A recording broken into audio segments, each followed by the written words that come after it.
I often find myself yearning for a manual on marriage, especially when things start to go awry. My name is Danny, and I've always been ingrained with the notion that a man's duty upon marriage is to provide for his family at any cost. However, societal dynamics have evolved since then, with more couples sharing financial responsibilities, or even the woman taking on the role of the primary breadwinner. When Sarah and I tied the knot, I was the one with a stable job and promising prospects in my company. My work demanded occasional late nights, weekends, and business trips, which Sarah initially seemed to understand and accept. In the early years of our marriage, she too worked, but after the arrival of our son Harry, she chose to be a stay-at-home mom. Our life seemed idyllic with a comfortable home, a supportive spouse, and a fulfilling job that allowed me to provide for my family. I couldn't shake off the feeling that something was amiss. The challenges began to surface when our second child entered the picture. Conceiving Harry had been a struggle. I was informed by the doctor that I had a low sperm count. However, we remained hopeful and continued to try, eventually welcoming our son into the world. Despite the initial difficulty, our marriage remained vibrant and full of joy. So when Emily arrived unexpectedly 3 years later, we embraced the surprise with open arms. After her birth, Sarah and I made the mutual decision not to expand our family further, acknowledging the demands of parenting as a full-time commitment in itself. As time passed, like any couple, we encountered our fair share of disagreements and challenges, but we always managed to communicate effectively and find resolutions. However, a period arose when Sarah faced health concerns specific to women and sought medical attention. Unfortunately, the issue wasn't severe, as she reassured me, but it did temporarily affect our intimacy. Despite my inquiries, Sarah remained tight-lipped about the specifics, reassuring me that there was no cause for worry. Reflecting on it now, perhaps I should have been more inquisitive at that time. Meanwhile, my career demanded long hours, but my dedication began to yield results with promotions every few years. I'm on track to become the director of manufacturing within the company, a prospect that promises a reduction in work hours and more time to spend with my family. Harry has recently turned 17, nearing the end of his high school journey, while Emily is about to embark on hers. Both children excel in sports, a trait I like to attribute to my own influence. Harry shines as a standout player on his school's baseball team, while Emily's passion lies in soccer, though she also enjoys playing softball. Both excel academically and boast considerable popularity among their peers. Harry has dipped his toes into the realm of teenage romance with a few girlfriends, while Emily is just on the cusp of entering the dating scene. It's a phase of parenthood that fills me with both pride and trepidation. God help me. With Harry soon venturing off to college and Emily reaching an age of increasing independence, Sarah began dropping hints about rejoining the workforce. The idea didn't seem objectionable. After all, she had a valid point. So I agreed, stipulating that it shouldn't disrupt our family's routine. She secured a part-time position at a major department store in the mall, indulging in the added perk of an employee discount. After a few months of Sarah's return to work, a sudden cancellation freed up my day, coinciding with her shift. Seizing the opportunity, I decided to surprise her with a lunchtime visit. Knowing her placement in the jewelry department, I eagerly ventured into the mall, hoping for a chance to involve her in selecting a gift. However, upon inquiry to the young woman manning the counter, my hopes were dashed. "She's not due in until tomorrow," came the cheery response, leaving me puzzled and somewhat unsettled. The discrepancy lingered in my mind as I returned to work, unable to shake off the nagging feeling that Sarah had been certain about her schedule. Despite my attempts to focus, her absence continued to gnaw at me throughout the day. However, as the hours passed, the distraction gradually faded and I immersed myself in my tasks. By the time the workday concluded, my thoughts had shifted to the anticipation of a tranquil evening at home. Yet, upon entering the empty house, the silence felt unsettling. I wondered about Sarah's whereabouts. Moments later, her car pulled into the driveway, and she emerged, dressed in her typical work attire, a knee-length skirt paired with a blouse. Surprised by my early return, she remarked, "You're home early. Didn't you mention an all-day meeting?" "Yeah, but it wrapped up sooner than expected. Back to the grind tomorrow," I responded, a lie slipping from my lips without explanation. Her smile remained unaffected as she explained, "Oh, that's unfortunate. I had to cover for a colleague who called in sick, ended up working a double shift." It suddenly became clear why I had lied, but the reason eluded me. "Sounds like you had a hectic day too. Are you on to be tomorrow?" I inquired. "Yes, but it should be less chaotic if our absentee colleague shows up. Let me get dinner started once I change," she replied before ascending the stairs. Alarm bells rang in my mind as I processed the realization that something was awry. Why would Sarah fabricate her presence at work? What was she concealing? Determination surged within me. I needed to uncover her true schedule. The plan formulated in my mind. Wait until she claims to be working on a day she shouldn't be, then confront her with the truth. But how could I obtain her schedule without arousing suspicion? My train of thought was abruptly halted by the arrival of my son, his greeting snapping me back to reality. "Hey, Pops," he called before darting upstairs for his evening routine. The quest for information consumed my mind throughout the night, the need for discretion paramount. It wasn't until the following morning that a solution dawned on me. Arriving at work early, I summoned John, a longtime employee who exuded a nervous energy upon entering my office. "Hey John, thanks for dropping by," I began, noticing the tension in his demeanor. Yeah, sure, no problem," he responded tentatively. Steeling myself, I broached the topic delicately. "I wanted to ask you something unrelated to work. I've heard your wife works at the same store as mine, and I was wondering if they might know each other." Relief washed over John's features as he relaxed slightly. "Oh, I'm not sure. What department does your wife work in?" "She's in jewelry." "And your wife?" "Perfumes and colognes, I think." "Why, you ask?" I was hoping to plan a surprise for my wife, a romantic getaway. But I need to find out her work schedule without tipping her off. Would you mind asking your wife to discreetly gather that information? It would mean a lot to me, I fabricated inwardly, loathing the deception. "Thanks, John. That's really helpful. How soon do you think your wife could get her hands on it?" I inquired eagerly, eager to move forward with my plans. He reached for his cell phone, a glimmer of determination in his eyes.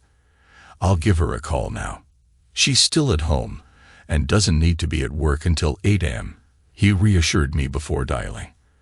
I listened intently as he conversed with his wife, a wave of relief washing over me as he ended the call with a smile.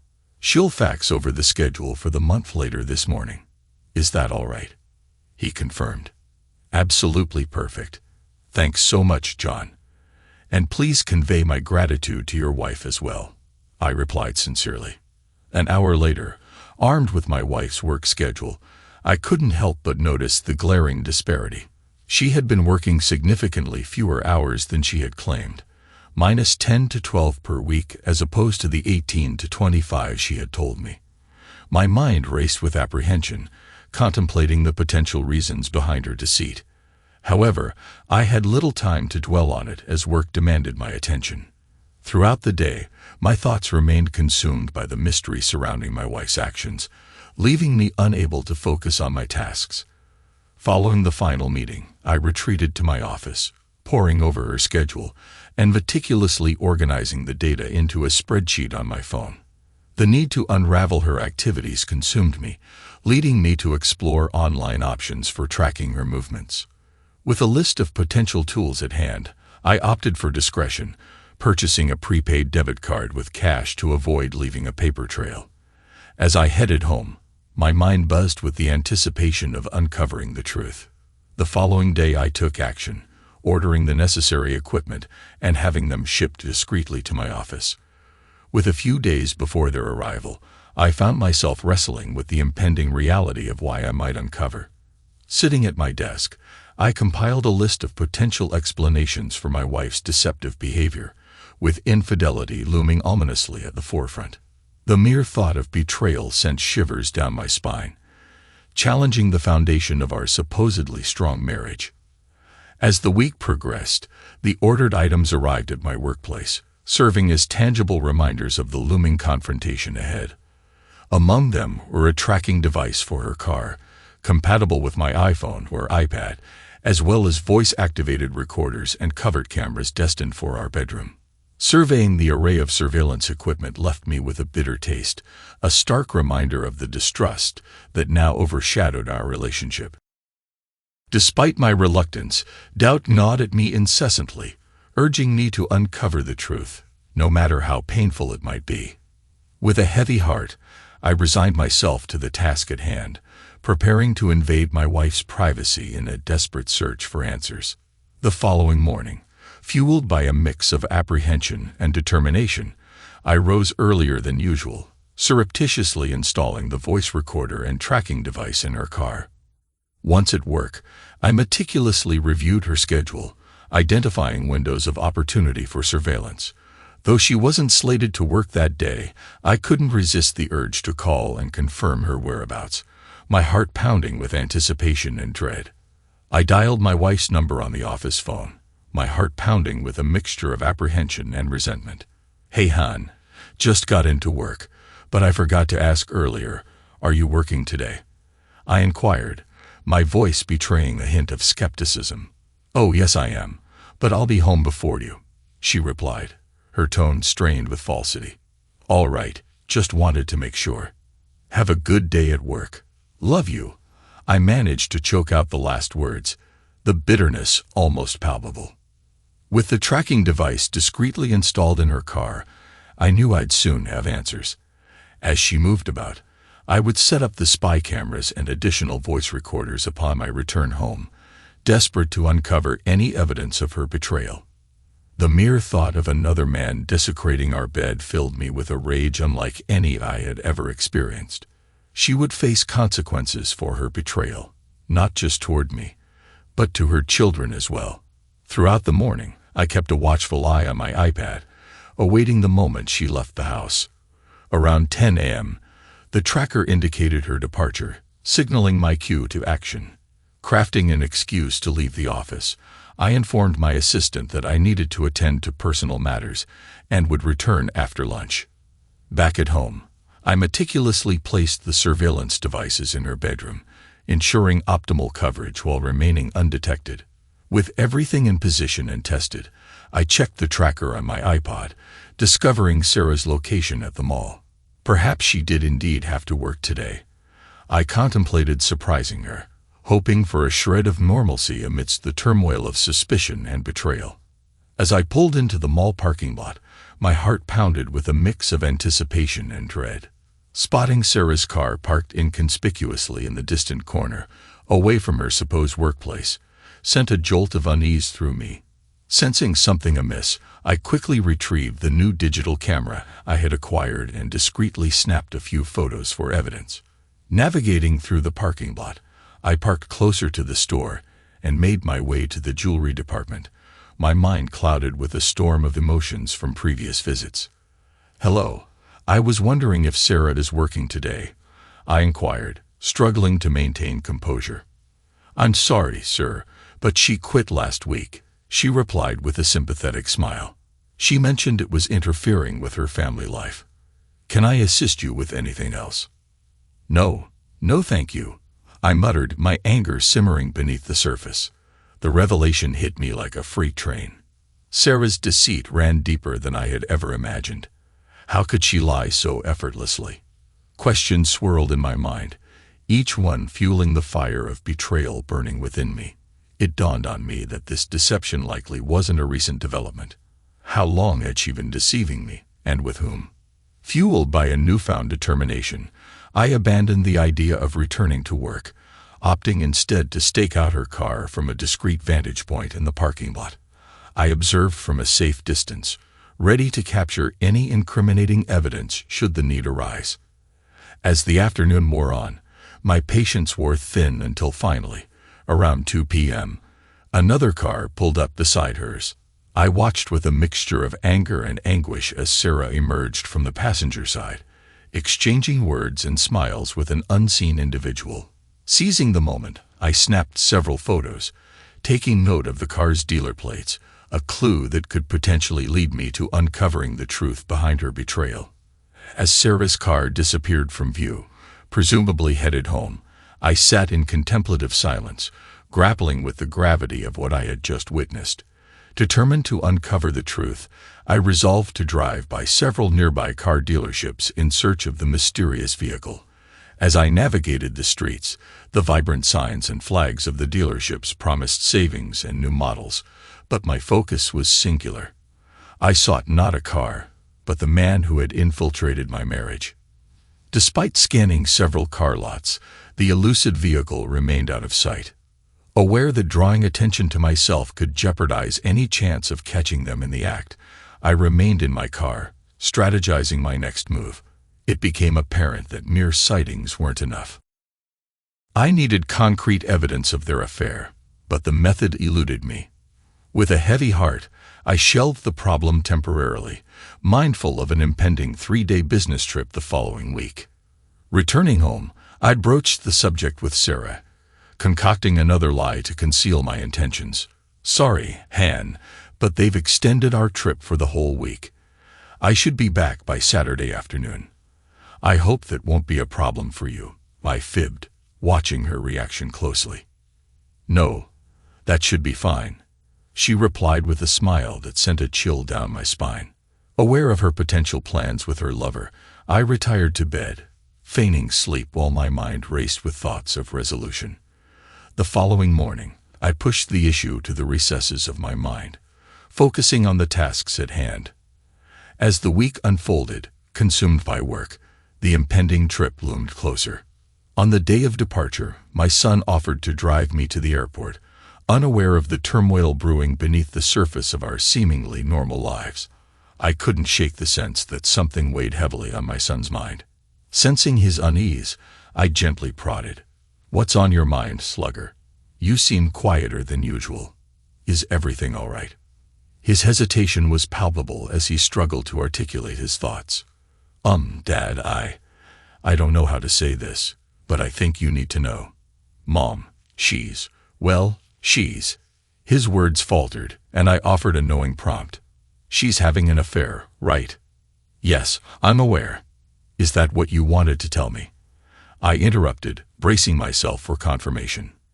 His expression betrayed a mix of surprise and sorrow. "Are you going to divorce her?" he inquired tentatively. "I'm not sure yet. How did you find out about her infidelity?" I inquired, a cold knot forming in my stomach. "A few weeks ago, my baseball practice got rained out, so I came home early. It was pouring.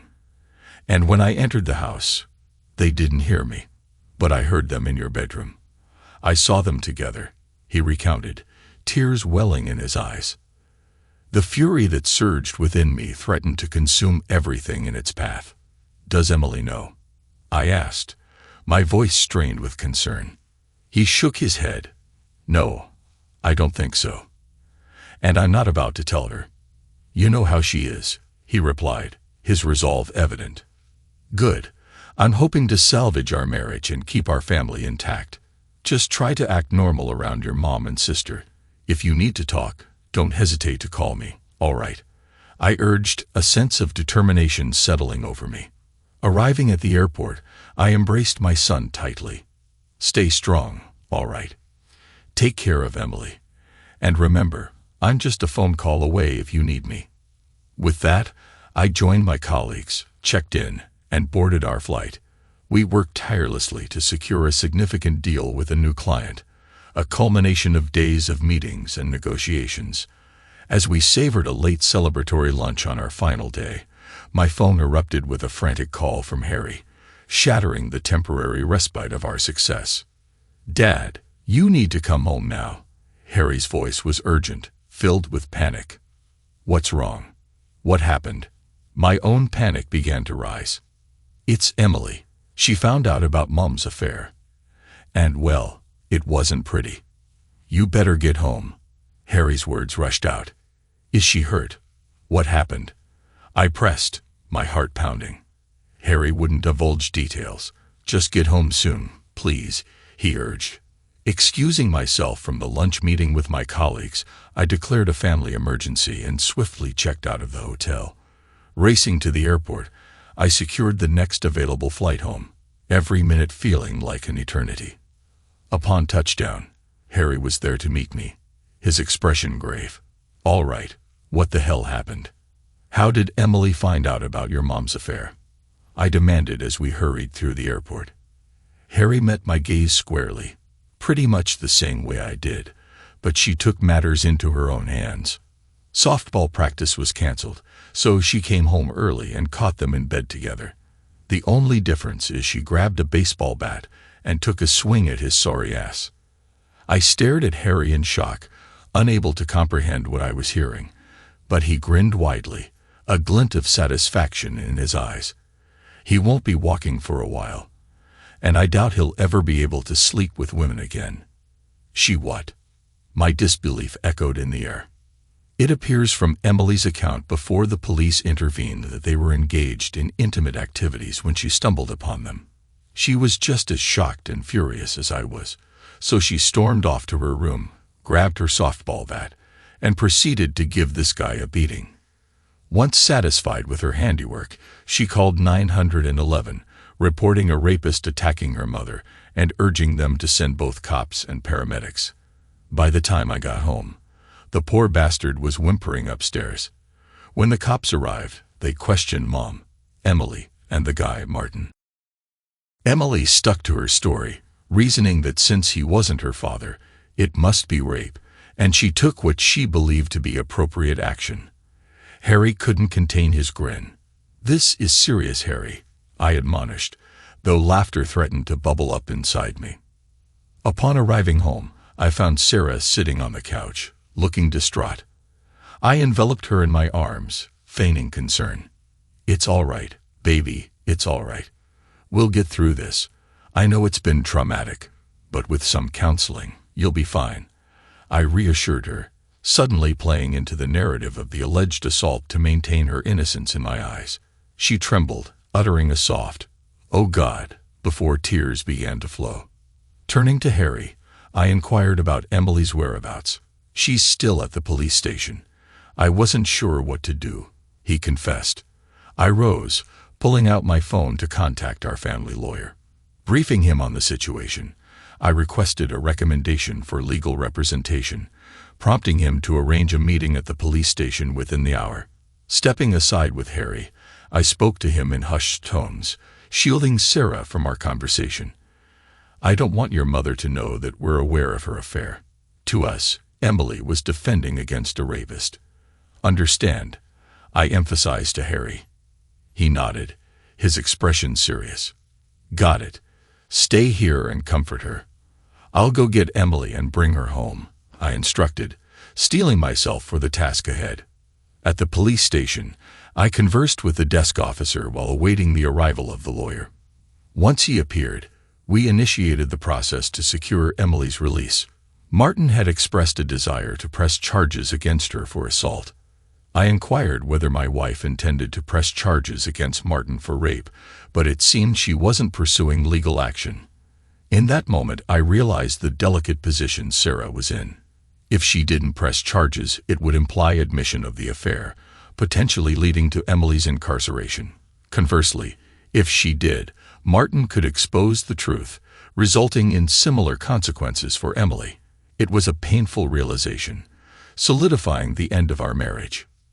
Feeling a mixture of pride and sorrow for Emily, I admired her courage in defending her mother, yet mourned the circumstances under which she had discovered the truth. As the hours passed, Emily was released into my custody, with a summons to appear in court in the coming days. Holding my daughter close as she wept, I vowed to support her through the tumultuous times ahead. "I'm sorry, Daddy, but I had to stop him," Emily sobbed, her voice choked with emotion. "It's okay, baby. You did the right thing, and I'm so proud of you," I reassured her, tears streaming down my own cheeks. "Can we go home now?" she asked, her voice trembling. "You bet, sweetie, you bet," I replied, comforting her as we left the station. Back home, Harry enveloped Emily in a warm hug as she entered the house. "How are you holding up?" he asked with concern. "Better now that I'm home," she sniffled, seeking solace in familiar surroundings. Glancing around the living room, I noticed Sarah's absence. "Where's your mother?" I inquired. "She went to lie down," Emily replied bitterly. "That bitch. When you divorce her sorry ass, can I live with you?" she added, her anger palpable. Both Harry and I exchanged surprised glances at her blunt statement. Honey, who said I was going to divorce your mother?" I questioned, taken aback. "Well, I just figured since she's been cheating on you for over a year, you'd want to get a divorce," Emily explained matter-of-factly. We were speechless, stunned by her revelation. "What? I heard them talking before I took batting practice on him. And I don't think he'll be able to date women anytime soon if ever," she remarked, a mischievous smile playing on her lips. I couldn't help but chuckle. "Let's hold off on the divorce talk until I talk with your mother. Why don't you guys get to bed? It's been a busy day for all of us," I suggested, eager to diffuse the tension. Heading upstairs, I found Sarah fast asleep on her bed, her face buried in the pillow. Opting not to disturb her, I grabbed some clothes and retreated to the spare bedroom for the night. It was late, and I didn't see the point in waking her to hear her side of the story just yet. Sleep didn't come easily, but eventually it claimed me. The following morning, I roused around 10 a.m., feeling drained. I found Harry and Emily engaged in conversation at the table. Their concerned gazes met mine as I entered, and they both rose to embrace me. "You look awful, Dad. Are you okay?" Harry asked, his brow furrowed with worry. I managed a nod. "Just tired. Is your mother awake?" I inquired, hoping to address the looming issues. They shook their heads, and Emily spoke up, her tone bitter. "Not yet. What happens now? I'd rather be there than live with her," she spat, her frustration evident. "Emily, you don't mean that. Look, both of you, your mother loves you despite the strain on our marriage. I'll talk with her and see what we can figure out." Though I'm not optimistic, I admitted, the weight of the situation pressing down on me. Suddenly Sarah appeared in the doorway, tears streaming down her face. "Please, give me a chance," she pleaded. "I don't want to lose you or our family. Can't we talk? Can't we try to work things out?" As Sarah implored, the children's disdain was palpable. Recognizing the need for a private discussion, I discreetly handed Harry some money. "Why don't you and Emily catch a movie and grab some pizza afterward, okay?" They nodded, expressing their love for me as they left. Sarah slumped into a chair, despondent. "They hate me. My own children hate me," she lamented. "Well, what did you expect? You had an affair, and they found out. So where do we go from here?" "Martin wants to press charges against Emily. If that happens, I won't shy away from the truth hitting the press. You need to have a serious conversation with your ex-boyfriend. And if he refuses to cooperate, tell him you'll file rape charges against him. Do you understand?" She nodded, tears streaming down her cheeks. "What about us, Danny? What about our marriage?" she pleaded. "I'll be meeting with a divorce lawyer next week. You should do the same. Our marriage, as far as I'm concerned, ended long ago. I'll seek full custody of the kids because, well, Emily might take a baseball bat to you in your sleep. Do you really want to live in fear of your own children?" I responded, my tone firm. "But they're my children. They love me," she sobbed. "Not so much after what they found out about you and Martin. Look, this is going to be messy, no matter how we handle it. I know I'll regret saying this, but it's in your best interest to consult a lawyer and explore your options. I'll try to be fair, but you've hurt me and the kids deeply, and that's not something I can easily forgive," I explained, my voice tinged with frustration. Sarah broke into fresh sobs. "Danny, I don't want a divorce. I want my family back. Please help me." "Why? You not only cheated on me, but also on our family. The kids don't want anything to do with you now. He really messed up, Sarah, and I'm not sure if I want to stay married to you, I retorted, feeling the mixture of anger and sadness. Please tell me what I need to do to keep our family together. I'm so sorry, she pleaded, her cries intensifying. A good start would be for us to talk to Martin and convince him to drop the charges against Emily. Then we'll need to address why you did this and assess if our marriage is salvageable. I'm not making any promises. If you're willing to be open and honest, there might be a chance, I stated, knowing that my primary goal was to get the charges dropped against Emily. However, I had no intention of reconciling with Sarah after her betrayal. I can talk to Martin alone. There's no reason for you to be there, Sarah said quietly. No, we're doing this together. This involves our daughter, and as her father, I'm going with you. Do you understand? I asserted firmly, her head bowed as if defeated. Soon we were driving over to the hospital to talk with Martin. I was expecting a civil conversation. As we walked into his room, I noticed his legs suspended in the air by ropes. His knees were bandaged, and one arm was in a cast, likely from trying to defend himself against Emily's blows. I couldn't help but inwardly smile, contemplating buying her a car for her next birthday, even though she was still 2 years away from getting her driver's license. Martin heard us enter and looked pretty out of it, his eyes glazed over from pain medication. Hey, if it isn't the loving couple, come on in and see what that bitch did to me, he slurred calmly, almost as if he were drunk. Please, Martin, we just want to talk. It doesn't have to get nasty, Sarah said, her voice trembling with nerves. I sensed her unease, but it wasn't clear why until Martin's next words. I told you to get an abortion 14 years ago, but no, you just had to have another child, even if it wasn't his. Martin spat famously. I turned to Sarah incredulous. What is he talking about? What does he mean that Emily isn't mine? Oh, he's just talking nonsense because of the drugs. Don't pay any attention to what he's saying, she stammered, visibly shaking. Is that so? Well, then I suppose a DNA test will prove beyond a shadow of a doubt that she is my daughter. Maybe I should get one done for Harry as well, just to be sure he's mine too. What do you think, dear? I seethed with anger, feeling more furious than I had ever been. Sarah ran from the room in tears, leaving me standing there. I turned back to Martin, meeting his gaze head-on. All right, listen up, asshole. Here's what's going to happen. First, you drop the charges against Emily. Second, you stay the hell away from my family. And as for Sarah, you can continue your affair because she won't be my wife for much longer. Got it. Now you and Sarah can enjoy each other's company to your heart's content, I demanded, my anger seething. Martin began to cry, lamenting. That little bitch has done everything to ensure I can't reproduce anymore. Yeah, well, I'm buying her a car for her next birthday, I retorted, unable to suppress my sarcasm. Turning serious again, I asked Martin directly, is she your daughter? He nodded, unable to speak. And you and my wife have been carrying on this affair for the past 15 years, I questioned. Once again, he nodded. It was a crushing blow to my ego, and I was grateful that Sarah had left the room, or else I might have done something I'd regret.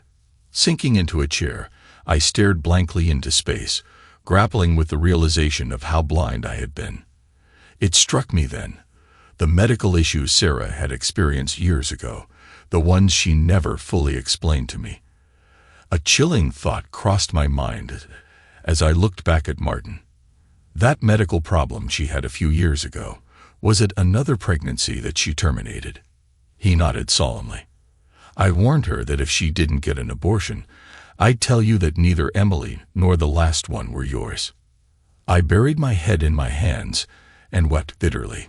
That foolish, foolish woman, I thought to myself. After about 10 minutes, I collected myself and left Martin's room. Sarah was sitting in the waiting room, her gaze fixed on the window. She rose as she saw me and followed silently to our car. The ride was quiet until Sarah finally spoke up. I know you must really hate me, but it's not what you think. It was just, she began, her voice trailing off. I cut her off, my voice firm and unyielding. If you try to minimize this as just a fling, you'll find yourself in the next room with Martin. When exactly did this affair begin? And when were you planning to tell me about the abortion, or about Emily not being my daughter? She dissolved into tears once more, but I remained resolute. Here's how it's going to unfold, and if you don't agree, you'll face consequences beyond your imagination. Are we clear? She nodded, her tears continuing to flow. Firstly, our marriage is over. You will leave the house tonight and never set foot inside again. Secondly, I will have full custody of the children. You'll have visitation rights, but only if they consent. If they don't want to see you, I won't force them. Thirdly, if you ever breathe a word to Emily about my paternity, I'll ensure everyone knows about your affair with Loverboy, as well as the abortion you tried to keep hidden. Oh, and let's not forget, you quit your job for Mark, I stated firmly. She buried her face in her hands, unable to confront the harsh reality. Sarah, I don't want to see you again, and I certainly don't want you near my children. Do you understand? Are we clear on that? I demanded. Through sobs, she managed. They're my children too. No, not anymore. You can visit them if they agree, but I doubt they will. Now when we get home, you pack your things and leave. I instructed, my tone unwavering. Where will I go? Call your parents. Call a friend. Stay at Martin's place. Pitch a tent in the park for all I care. Just get out, I retorted bitterly. We sat in the driveway in silence for several minutes, the weight of the situation heavy between us. After a tense silence, I couldn't bear it any longer. Why, Sarah? Wasn't the family we built, the beautiful home, enough for you? She remained seated, her voice barely above a whisper. It meant nothing to me. He was great in bed, and then he started blackmailing me after Emily was born. I do love you. Can we at least try to? I cut her off, my voice thundering with rage. 15 years, Sarah. You cheated on me for 15 years, and now you want to work it out. Get your belongings out of my house now. I stormed out of the car and marched into the house. A few minutes later, Sarah followed, silently packing her things. An hour passed, and she had her bags and boxes ready. She loaded them into her car that returned to the house. I'll need to come back for the rest. I'll be staying at my parents'. Can I call you to arrange a pickup time?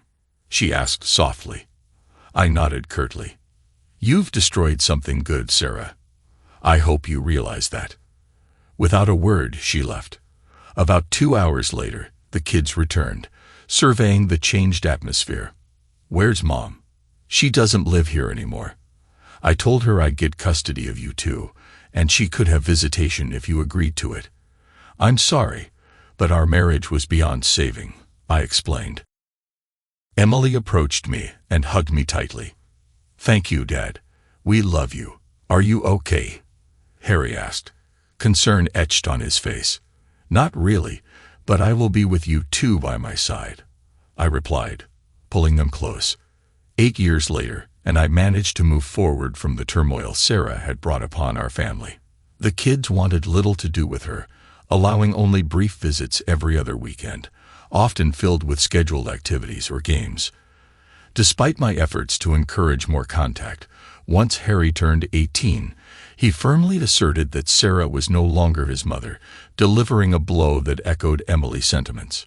Witnessing Sarah's devastation was a rare moment where I felt a pang of sympathy for her. Martin was eventually released from the hospital, dropping all charges after a stern warning from me regarding potential repercussions. He now relies on a cane, with rumors swirling that his vitality has been irreparably damaged, even with medical interventions. It's a fitting outcome, considering the pain he caused. At Emily's urging, we underwent a DNA test, which confirmed she is indeed my daughter. The relief we felt upon learning the truth was palpable, and we held each other tightly, shedding tears of both joy and release. Yet lingering in the back of my mind is the haunting question. Was the child Sarah terminated also mine? It's a question that may haunt me forever. Sarah eventually settled with her parents for a while, securing a full-time job before eventually relocating out of state, and we gradually lost touch. Despite this, she still sends birthday and Christmas cards to the kids, but they always return them unopened. Harry earned a baseball scholarship and enrolled in a prestigious university, while Emily pursued her dream of becoming a nurse at college. Both are thriving academically and have begun dating. Harry has found a steady girlfriend, whereas Emily jokingly remarked that she wants a partner just like me, though I believe she deserves someone even better. It took me several years to muster the courage to date again, but eventually I met a wonderful woman with whom I share a fulfilling relationship. Marriage isn't on the horizon, and I'm content with that. The pain of the past still lingers, but with each passing day, it diminishes, thanks in large part to the love and support of my children. Thanks to everyone who took the time to listen to today's stories. If you enjoyed it, please consider liking and subscribing if you haven't already. Feel free to share your thoughts on the events in the comments below. Take care.